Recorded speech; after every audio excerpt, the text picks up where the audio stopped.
Nationalism is the base for any country's development. With this thought, I, Shruti Garg, welcomes you all in the online classes. Today, we are going to cover Nationalism in India, Part 7, and it is the last video related to this chapter. So, let's start. Today, we are going to study about the sense of collective belonging. As we already studied in the previous videos, several steps were taken by Gandhi ji, various other leaders, to promote the feeling of nationalism in the Indians, but they are not been successful. By due to any cause, the movement firstly started and they had to be withdrawn. Means एक तरीके से we can say कि that we cannot been able to develop the sense of collective belongingness only with the help of these movement. इनकी movement के अलावा भी ऐसी कोई चीज़ होनी चाहिए जिसकी वजह से हम लोगों में collective sense of collective belongingness की फीलिंग डेवलप कर सकें. तो यानी कि हमने पता है कि जो नेशनलिज्म है, nationalism is spread when people begin to believe कि वो सब एक नेशन का पार्ट है. हमने शुरू में डिस्कस किया था कि नेशनलिज्म का क्या मतलब होता है कि जब वो लोग बिलीव कर लगे कि वो लोग एक ही नेशन का पार्ट है और कोई ऐसी चीज़ है जो उन सबको बांध के रखती है, दैट बाइंड देम टुगेदर. तो जो सेंस ऑफ कलेक्टिव बिलोंगिंग कुछ तो आपका यूनाइटेड स्ट्रगल से आ गया, जो हमने सत्याग्रह मूवमेंट, CDM और नॉन कॉपरेशन मूवमेंट ये हमने करा. इस कुछ तो इससे कलेक्टिव बिलोंगिंगनेस की फीलिंग डेवलप हुई. बाकी कुछ और डेवलप करने के लिए बहुत सारे कल्चरल प्रोसेसेस हैं जिसके थ्रू हम लोग नेशनलिज्म की फीलिंग को डेवलप कर सकते हैं. यानी कि जैसे history and fiction, folklore, songs, popular prints, symbols, इन सबको भी नेशनलिज्म को डेवलप करने के लिए यूज़ किया गया था. कैसे? इन 20th सेंचुरी सबसे पहले एक भारत माता का पोर्ट्रे बनाया गया था बाय द बंकिम चंद्र चट्टोपाध्याय. इन्होंने सबसे पहले भारत माता का पोर्ट्रे बनाया था क्योंकि लोगों को एक माइंड में एक इमेज सेटअप होनी चाहिए कि कोई है जिसको हम लेकर हम बात करते हैं. एक एलिगॉरी, वी कैन से दी एलिगॉरी होनी चाहिए जिसको लेकर हम बात करते हैं. कि भारत माता का पोर्ट्रे डिज़ाइन किया गया था कि with the help of this Bharat माता पोर्ट्रे, जो कि बंकिम चंद्र चट्टोपाध्याय के थ्रू बनाया गया था.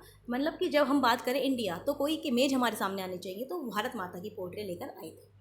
1870 में बंकिम चंद्र चट्टोपाध्याय ने ही वंदे मातरम भी लिखा और इसको बाद में उनके एक नॉवल आनंद मठ में गाया भी गया और उसके बाद इंक्लूड किया गया. और उसके बाद स्वदेशी मूवमेंट जब बंगाल में हुए थे तब वंदे मातरम को बहुत बड़े स्केल पर गाया गया ताकि लोग और ज़्यादा मोटिवेट हो सके. इसके अलावा अबिंद्रनाथ टैगोर ने भी भारत माता का पोर्ट्रेट डिज़ाइन किया था. इसके अलावा इन दिस भारत माता पोर्ट्रेट उन्होंने, जो अबिंद्रनाथ टैगोर ने भारत माता का पोर्ट्रेट डिज़ाइन किया था, उसके अंदर उन्होंने उनको एक एस्थेटिक फिगर की फॉर्म में दिखाया था जो कि बहुत काल्म है, कंपोज्ड है, डिवाइन, दैवीय है, स्पिरिचुअल है.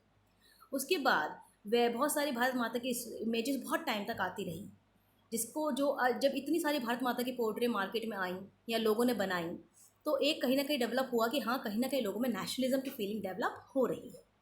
इसके अलावा हमने और क्या चीज़ यूज़ करी? इंडियन फॉकलोर को यूज़ करा. जो इंडियन की पुरानी कविताएं हैं, कथाएं हैं, जो पुराने टेल्स हैं, फॉक टेल्स हैं, उनको इकट्ठा किया गया.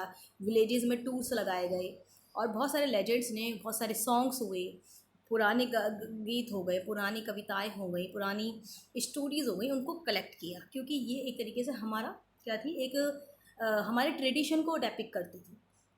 क्लियर? सो इसलिए उनको प्रिजर्व करना ज़रूरी था ताकि हम लोग उसके ऊपर प्राइड कर सकें कि हमारा पास्ट कितना अच्छा रहा है. बंगाल में रविंद्रनाथ टैगोर ने नर्सरी राइम्स और माइथ को इकट्ठा किया. मद्रास में नतीशा शास्त्री ने 4 वॉल्यूम कलेक्शन बनाया तमिल फॉक टेल्स का, यानी कि एक 4 वॉल्यूम की बुक, यानी कि जिसके 4 पार्ट थे, ऐसी बुक बनाई तमिल के ऊपर जिसमें तमिल के फॉक टेल्स थे और इसको नाम दिया था the folklore of southern India. Nationalist readers ने इसके अलावा सिम्बल्स को, आइकन्स को यूज़ करना शुरू करा ताकि लोगों में नेशनलिज्म की फीलिंग डेवलप हो सके. कैसे? स्वदेशी मूवमेंट जब बंगाल में चला था तो उन्होंने एक फ्लैग बनाया, ट्राई कलर फ्लैग, जिसमें शुरुआत के रंग रखे गए थे रेड, ग्रीन एंड येलो. अब का ट्राई कलर के फ्लैग के कलर अलग हैं, लेकिन स्वदेशी मूवमेंट जब स्टार्ट हुआ था बंगाल में, उस वक्त जो ट्राई कलर फ्लैग था उसके कलर थे रेड, ग्रीन, येलो. इसमें 8 लोटसेस थे जो कि 8 प्रोविजंस ऑफ ब्रिटिश को डिनोट करते थे. एक मून था जो कि हिंदू और मुस्लिम को रिप्रेजेंट करता था. 1921 में गांधी जी ने स्वराज फ्लैग डिज़ाइन किया था जिसके कलर रखे थे रेड, ग्रीन एंड वाइट, यानी कि येलो की जगह उन्होंने क्या कर दिया था, वाइट. और इसके अलावा उन्होंने एक स्पिनिंग व्हील, चरखा दिखाया था जो कि सेल्फ हेल्प को डिनोट करता था. हिस्ट्री री interpreted for the development of nationalism. इसके अलावा उन्होंने क्या, हमने क्या यूज़ करा, इन्होंने हिस्ट्री को यूज़ करा, हिस्ट्री को दोबारा से री इंटरप्रिटेट किया गया ताकि नेशनलिज्म को डेवलप किया जा सके।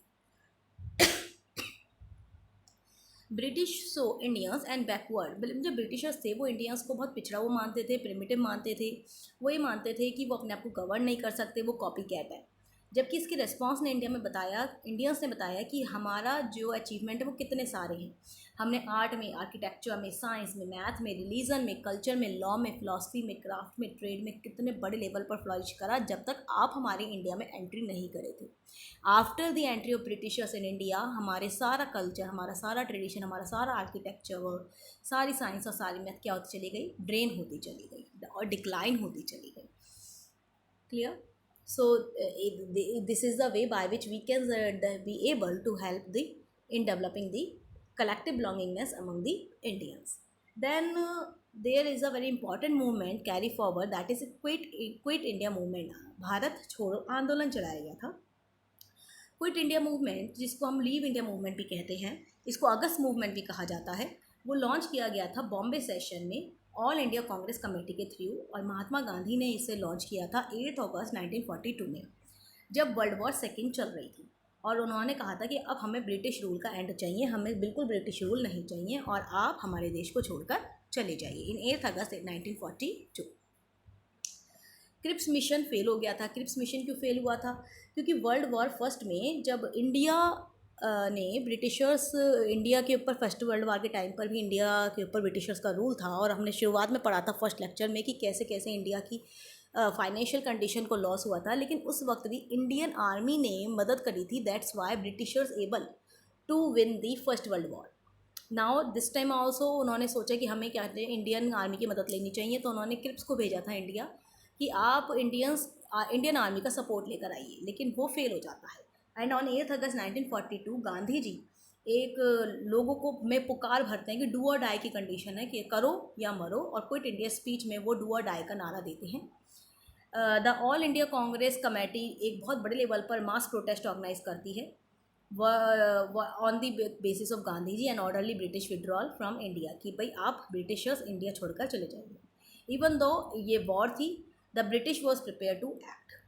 Almost the entire leadership of Indian National Congress was imprisoned, और इतने बड़े लेवल पर, क्योंकि फर्स्ट सेकेंड वर्ल्ड वॉर उस वक्त चल रही थी और ब्रिटिशर्स इस वक्त इस हालात में तो बिल्कुल नहीं थे कि वो इंडिया छोड़ दें, तो उन्होंने कुछ ही घंटों के अंदर अंदर जितने भी लोग इंडियन नेशनल कांग्रेस के थे उनको इम्प्रिजन कर दिया, उनको जेल भेज दिया कुछ ही घंटों के अंदर गांधी जी की स्पीच के बेसिस पर। कुछ लोगों ने तो जेल के अंदर पूरा टाइम गुजारा जितने टाइम तक वॉर चलती है, सेकेंड वर्ल्ड वॉर चलती है, and out of contact with the message, और बाहर के लोगों के साथ उनका कॉन्टैक्ट बिल्कुल ख़त्म कर दिया जाता है। यानी कि इंडियन नेशनल कांग्रेस में जितने भी लीडर्स ने क्विट इंडिया मूवमेंट को सपोर्ट किया था उन्हें कुछ ही घंटों के अंदर अरेस्ट कर लिया जाता है और उन्हें इम्प्रिजन कर दिया जाता है, और उनको जेल भी उस पूरे टाइम तक रहती है जब तक कि आपकी वॉर एंड नहीं हो जाती। British had a support of the viceroy council. Britishers को अब किस किस का सपोर्ट था, आपको सुनकर थोड़ी हैरानी होगी, बट इनका सपोर्ट इन्हें मिला था वाइसराय काउंसिल का, ऑल इंडिया मुस्लिम लीग का, princely state, Indian Imperial Police, British Indian Army, Hindu Mahasabha, Indian Civil Service, इन सब ने इनको सपोर्ट किया था, क्योंकि इसमें लीडरशिप की कहीं ना कहीं कमी देखी गई थी। अभी भी लीडरशिप में कमी थी, इसलिए सब लोग अभी भी जुड़ नहीं पा रहे थे। बहुत सारे इंडियन बिजनेसमैन कह रहे थे कि भाई क्विट इंडिया मूवमेंट नहीं होना चाहिए, क्योंकि वर्ल्ड वॉर सेकेंड के चक्कर में तो हमारा ट्रेड फ्लॉरिश हो रहा है, हमारी जो सेल है वो बहुत ज़्यादा इंक्रीज़ हो रही है, तो अगर क्विट इंडिया मूवमेंट हुआ और ब्रिटिशर्स यहाँ से चले गए तो हमारा ट्रेड क्या हो जाएगा, बेकार हो जाएगा। इसलिए वो चाहते थे कि इंडिया को भी ब्रिटिशर्स इंडिया छोड़कर नहीं जाए।